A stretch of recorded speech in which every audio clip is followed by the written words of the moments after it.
Good morning বন্ধুরা, আমি মৌমিতা লাইফের খুঁটিনাটিতে আরও একটা নতুন দিনে তোমাদের অনেক অনেক স্বাগত। আজকের দিনের শুরুটা কিন্তু একদম অন্যরকমভাবে হয়েছে, কিন্তু এই শুরুটা আমি আগে নিজের মধ্যে অভ্যস্ত হয়ে নিই, তারপরেই তোমাদের সাথে শেয়ার করব। তো চলো, সকাল সকাল এখানে বাসন মেজে ঘষে নিয়ে চলে এসেছি। রাতের বাসনগুলো তুলে নিলাম, এখন যে বাসনগুলো রয়েছে সেগুলোকে ধুয়ে এখানে উপর দিয়ে দিচ্ছি। আর কর্তামশাই মেয়ে কিন্তু এখনও ঘুমাচ্ছে, ওরা কিন্তু এখনও ঘুম থেকে ওঠেনি। এখন কটা বাজে বলো তো? ওই 6টা 10-15 মতো হবে। তো আজকে আমি অনেকটাই সকালবেলা ঘুম থেকে উঠে পড়েছি। তো উঠে নিজের কিছু কাজকর্ম সেরে তারপরে রান্নাঘরে যে যাবতীয় বাসি কাজকর্ম আছে সেগুলো করতে শুরু করে দিয়েছি। মেয়ের স্কুল নেই, তাও সকাল সকালই আজকে ঘুম থেকে উঠে পড়েছি। আসলে আমার না একটা অভ্যেস হয়েছে, বিশ্বাস করো, মানে ঠিক 5টা 5:30টায় উঠি, তো তার থেকে বেশিক্ষণ যদি আমি শুয়ে থাকি তাহলেই আমার কোমরে একটা যন্ত্রণা করে। তো এই কদিন একটু আলসেমি করে দেরি করে ঘুম থেকে উঠছিলাম, তেমন কাজেরও লেট হয়ে যাচ্ছিলো, শরীরেরও ব্যথা বেদনা বেড়ে গেছিলো। তো সেই কারণেই ভাবলাম থাক, অভ্যেসটাকে নষ্ট করে তো লাভ নেই। তো ওই রকম টাইমেই উঠে পড়েছি। সকাল সকাল ঘুম থেকে উঠে কিছু নতুন অভ্যেসকে সঙ্গী করেছি। অভ্যেসটা আগে অভ্যেসে পরিণত হোক, তারপরেই নয় তোমাদের সাথে শেয়ার করব। কালকের আটা মাখা ছিল, তো সেটাই ফ্রিজ থেকে বের করে রাখলাম, কারণ এখনও আমার বাড়ির বাদবাকি লোক সবাই ঘুমাচ্ছে। তো ততক্ষণে আমি ঘরের যে সমস্ত কাজ আমি রোজ করি, ঘর দুয়ার গোছানো, জামাকাপড় ভাঁজ করা, ডাস্টিং, সেইগুলো আমি কিন্তু আজকে সেরে ফেলেছি। তো আজকে ডাস্টিংটা না এই রুমটা থেকেই শুরু করেছি। তা না হলে কী হয় বলো তো, রোজ তো মেয়ে উঠে পড়তে বসে যায়, তখন আমি ডাস্টিং করি। তো ওর এই বইয়ের টেবিলটা না মানে ভালোভাবে ঝেড়ে পুছে পরিষ্কার করা হয় না, আর একটা ধুলোর আস্তরণ পড়ে গেছে। তো ভাবলাম চলো আজকে এইখান থেকেই ডাস্টিংটা শুরু করি, কারণ ও তো এখনও ঘুমোচ্ছে। ততক্ষণে আমি জায়গাটা পরিষ্কার পরিচ্ছন্ন করে রেডি করে রেখে দিই, তাহলে ওকে আর বিরক্ত করতে হবে না। হ্যাঁ, তোমাদেরকে কথায় কথায় বলে রাখি, আগের দিন তোমাদেরকে আমি একটা প্রশ্ন করেছিলাম যে আমার বাড়িতে অতিথি এসছে, সেই অতিথিকে দেখা গেল না। তো তোমরা কিন্তু অধিকাংশই সঠিক উত্তর দিয়েছো যে অতিথিটা কে। হ্যাঁ, আমাদের পরিবারের নতুন একজন সদস্য আসতে চলেছে। এর আগের দিনের ভিডিওতে তোমাদেরকে বলবো, কিন্তু তোমাদের সাথে গল্প করতে করতে আমি ভুলেই যাই যে কী বলেছি আর আমাকে আজকে কী বলতে হবে। সত্যি সত্যি এক এক সময় আমি ভুলেই যাই।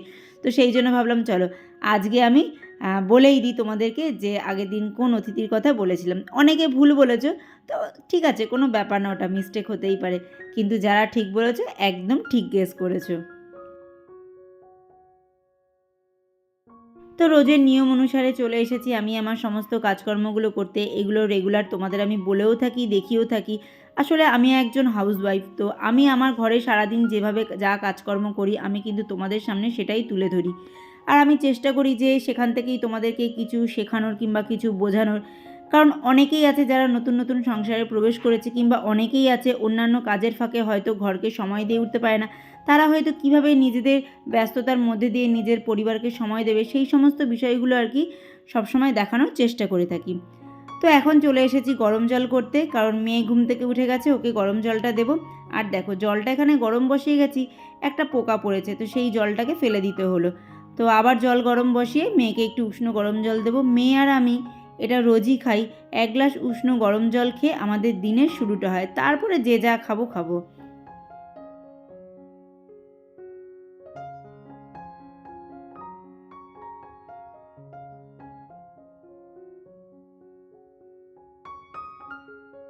কাচের কাপে চা ঢালতে গেলে সবসময় একটা স্টিলের চামচ দিয়ে চা ঢালা উচিত।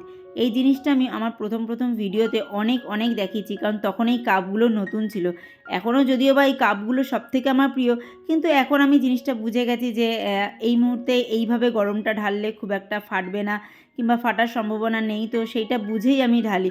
কিন্তু যারা নতুন একদম কাচের কাপ ব্যবহার করছে, হয়তো ভয় পাচ্ছ, তো তারা কিন্তু কাচের কাপে কিংবা কাচের যে কোনো জিনিসে গরম কিছু ঢালতে গেলে একটা স্টিলের চামচ বা স্টিলের মানে হাতাখুন্তি কিছু রেখে যদি ব্যবহার করো, তাহলে কিন্তু সেই জিনিসটা ফাটার সম্ভাবনা অনেকটাই কম থাকে। তো অন্যান্য ঘরের সমস্ত কাজকর্ম আমার হয়ে গেছিলো, এই ঘরের কাজটাই বাকি ছিল। তো এখানে এসে বিছানাটা গুছিয়ে জানলা টালনাগুলো খুলে দিলাম, কারণ সকালের আলো আর বাতাস ঘরে আসাটা ভীষণ প্রয়োজনীয়। আর এই দেখো, আমার না দুটো কুশন একদম ফেটে গেছিলো, তো সেই কুশন দুটোকেই মা ঠিক করে দিয়েছে। আর এই যে কাপড়টা দেখতে পাচ্ছ যেটা দিয়ে কভার করা হয়েছে ব্লু কালারের, এটা আমার একটা পালাজো ছিল।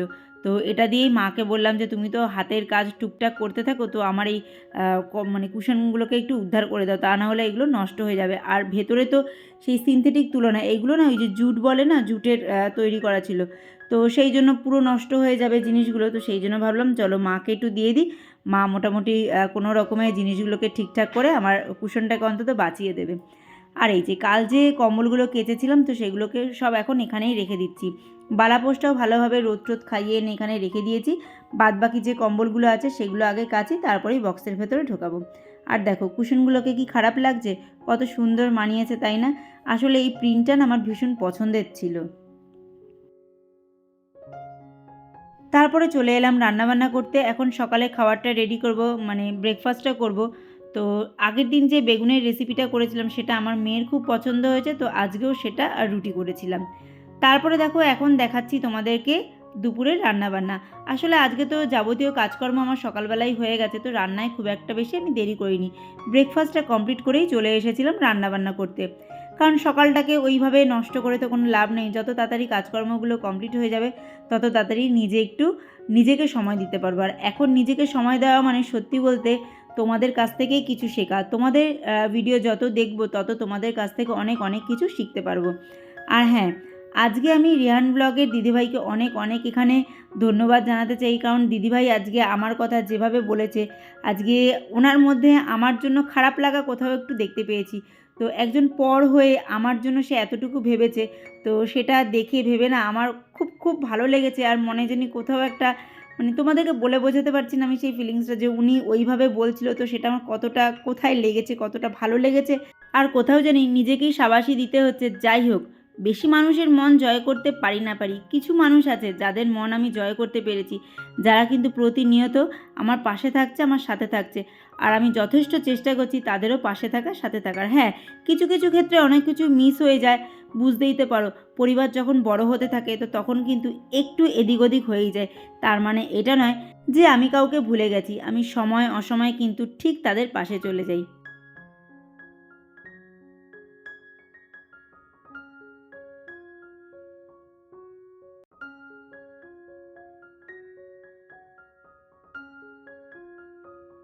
তো দেখতেই পাচ্ছ এখানে অনেক রকমের সবজি একসাথে কেটে নিয়েছি। এই সবজিগুলো দিয়ে আজকে একটা ডাল তৈরি করব। উড়িয়া ভাষায় কিন্তু এটাকে ডালমা বলে। আমিও কিন্তু একজন ব্লগারের থেকেই দেখে শিখেছি এই জিনিসটা। তো সেখানে আমি অনেক রকম ডাল দিয়েও করতে দেখেছি, আবার শুধু ধরো মুগ কিংবা মুসুর এরকম ডাল দিয়েও করতে দেখেছি। তো ডালগুলোকে ভালো করে ধুয়ে নিলাম, মুগ ডালটা কিন্তু কাঁচাই রয়েছে। তো ভালো করে ধুয়ে পরিমাণ মতো জল দিয়ে এখানে সমস্ত সবজিগুলো দিয়ে দিচ্ছি। এই ডালটাতে কিন্তু সব রকমের সবজি দেওয়া যেতে পারে, যে যে সবজি খেতে পছন্দ করো সেই সবজি কিন্তু অ্যাড করতে পারবে। আমার ঘরে যা ছিল সেগুলোই দিয়ে আমি আজকে এই ডালটা তৈরি করে নিচ্ছি। তো চলো এখন প্রেশারে 2 থেকে 3টে সিটি দিয়ে নেব। দুটো সিটি দিলেই হয়ে যায়, আমি 3টেই দিয়ে নেব। তারপরে দেখো এখানে একটু ঘি গরম করে নিচ্ছি, ঘিয়েই আজকে এই ডালটা ফোড়ন দেবো। তেলেও দেওয়া যেতে পারে, পরে একটু ঘি ছড়িয়ে দিলে হয়ে যায়, কিন্তু আমি ভাবলাম চলো একটু ঘি দিয়েই করি। তো এখানে জিরে আর শুকনো লঙ্কা ফোড়ন দিয়েছি। আর হ্যাঁ, তোমরা যদি মানে হিং খাও তো সেক্ষেত্রে কিন্তু এখানে হিংটাও ফোড়ন দেওয়া যাবে। যেহেতু আমি খুব একটা পছন্দ করি না, তো সেই জন্য হিংটাকে স্কিপ করলাম। আর ওখানে দেখতেই পাচ্ছ প্রেশার কুকারের মধ্যে সমস্ত সবজি ডাল সেদ্ধ হয়ে গেছে। তো এখানে যে ফোড়নটা আমি রেডি করেছি এর মধ্যে সামান্য একটু ধনে গুঁড়ো, সামান্য একটু জিরে গুঁড়ো দেবো। তোমরা যদি শুকনো লঙ্কার গুঁড়ো দিতে চাও তো দিতে পারো, আমি দিইনি, যেহেতু কাঁচা লঙ্কা দিয়েছিলাম আমি এর মধ্যে, তো সেই জন্য আমি এখানে শুকনো লঙ্কার গুঁড়ো দিলাম না। সেগুলোও কিন্তু একদম সামান্য পরিমাণে। আর হলুদটা এখন দিচ্ছি এই কারণে, আগে যখন আমি হলুদ দিয়েছিলাম তো আমার মনে হলো হলুদের পরিমাণটা কম হয়ে গেছে, তো সেই কারণে এখন আবার একটু হলুদ দিয়ে তারপরেই ডালটাকে সোমবার দিয়ে দিলাম। আর এই যে ডালের থিকনেসটা আছে এটা কিন্তু যে যার ইচ্ছে মতো রাখতে পারো। যে যতটা পাতলা খাবে সেই হিসাবে রাখবে, যে যতটা গাঢ় খাবে সেই হিসাবে। তবে ডালটা যতটা গাঢ় হবে তত খেতে কিন্তু ভালো লাগবে। তো ওইদিকে রান্নাবান্না আজকে আমার এই পর্যন্তই ছিল। এর সাথে একটা করে ডিমের অমলেট করে নেব, এটাই আজকে আমার মেনু ছিল। তারপরে চলে এলাম এই যে ডিমগুলোকে একটু ধুয়ে গুছিয়ে রাখতে, কারণ এই ডিমগুলো যেহেতু ফ্রিজে রাখবো, তো সেই জন্য ডিমগুলো ভালো করে ধুয়ে টুয়ে রেখে দিচ্ছি। আর হ্যাঁ, আমি কিন্তু এখনও অনেককে দেখি ডালের মধ্যে ভাতের মধ্যে এরকমভাবে ডিম সিদ্ধ দিতে, আমিও আগে দিতাম। কিন্তু এখনকার যা পরিস্থিতি, এখনকার যা বাইরের অবস্থা, তো সেক্ষেত্রে বলবো এই ডালের মধ্যে কিংবা ভাতের মধ্যে এমনভাবে ডিম সিদ্ধ কখনোই দেবে না। ডিম সিদ্ধটা সবসময় আলাদা করেই করবে। ওইদিকে রান্নাঘরের সমস্ত কাজবাজ করে চলে এসেছি স্নান টান করে। এখন এখানে এই যে নাইটিগুলো মেলে দিচ্ছি।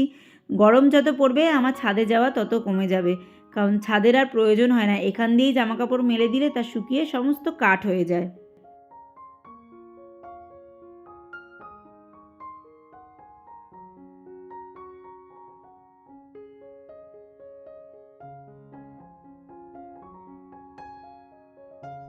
তো আজকাল এই প্যানটাতে ডিমের অমলেট করতে বেশ ভালোই লাগে, তো সেই জন্য ভাবলাম চলো দুটো ডিম একসাথে অমলেট করে নিই, খানিকটা সময় বাঁচবে। তারপরে সেটাকে আধা আধা করে কর্তামশাই আর আমি খেয়ে নেব। তো এইভাবে আমি ডিমটাকে ভাজার চেষ্টা করছিলাম, কিন্তু কর্তামশাই এসে বলল না না এইভাবে করো না, একবারে উল্টে দাও। তো সত্যি বলতে ডিমটা এতটা ছড়িয়ে আর কি অমলেটটা হয়েছে, তো উল্টাতে প্রথম প্রথম ভয় পাচ্ছিলাম। তো যাই হোক রিস্ক নিয়ে উল্টে দিলাম, কিন্তু কোনো অসুবিধাই হয়নি, ডিমটা ভাঙেনি, বেশ ভালোভাবেই উল্টানো গেছে। আর এই রকম বড় একটা ডিমের অমলেট যদি কারো পাতে থাকে বলো তার কতই না মজা লাগবে।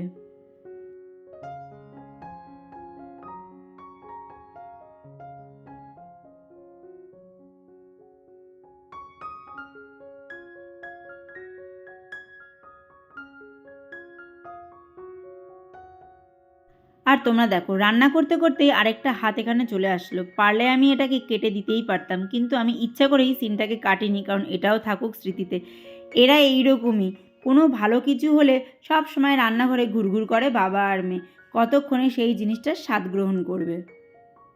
আর পেঁয়াজ লঙ্কা দিয়ে এমন একটা ডিমের অমলেট তো সত্যিই খুব স্বাদের হয়, তো সেটার লোভ কি আর ছাড়া যায় বলো।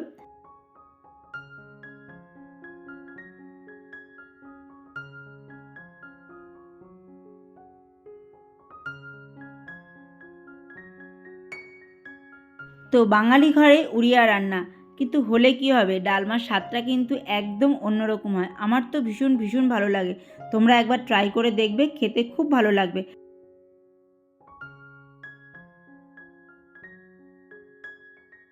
তো আজকে আমাদের এই যে সিম্পল রেসিপি, ডালমা, ভাত আর ডিমের অমলেট।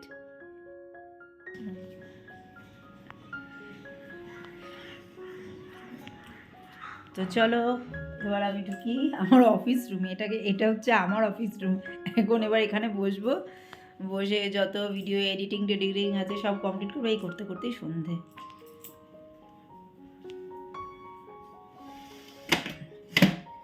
আসলে কি বলো তো, আমি কম্পিউটার মানে হ্যান্ডেল করতে জানি, কম্পিউটার থেকে এডিট বলো তারপরে আপলোড বলো, ওটা আমি ডেস্কটপ মোড থেকে জানি না, আমি যা করি সব মোবাইলেই করি।